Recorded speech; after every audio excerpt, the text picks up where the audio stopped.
खबर का रुख कर लेते हैं जो कि जम्मू कश्मीर से आ रही। जम्मू कश्मीर के त्राल में इनकाउंटर शुरू हुआ है। मामछमा बागंदर में फायरिंग का तबादला हो रहा है। एक मिलिटेंट के हलाक होने की भी खबर है। तो इस वक्त की बड़ी खबर जम्मू कश्मीर के त्राल से दे रहे हैं, जहां पर इनकाउंटर की खबरें हैं और इस इनकाउंटर में एक मिलिटेंट को ढेर भी कर दिया गया है। मामछमा बागंदर में फायरिंग का तबादला भी कहा जा रहा है कि जारी है। तो इस वक्त की बड़ी खबर आपको जम्मू कश्मीर के त्राल से दे रहे हैं, जहां पर इनकाउंटर शुरू हुआ और इस इनकाउंटर में एक मिलिटेंट को मार गिराया गया है। मामछमा बागंदर में इस वक्त फायरिंग का तबादला भी जारी है। इस हवाले से वक्फे से आपको अपडेट फराहम करते रहेंगे।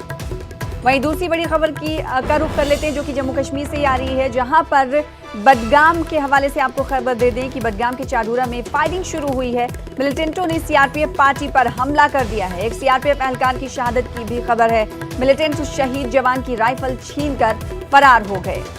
तो इस वक्त की बड़ी खबर आपको जम्मू कश्मीर से दे रहे हैं। तो तीन बड़ी खबरें आपको हमने जम्मू कश्मीर से दी और तीनों बड़ी खबरें इनकाउंटर से जुड़ी हुई हैं। इस वक्त जो हम आपको बता रहे हैं अपडेट, वो बडगाम के चाडूरा के ताल्लुक से है, जहां पर फायरिंग शुरू हुई है। मिलिटेंटों ने सीआरपीएफ पार्टी पर हमला कर दिया। एक सीआरपीएफ एहलकार के शहीद होने की भी खबर है। मिलिटेंट शहीद जवान की राइफल छीनकर भी फरार हो गए।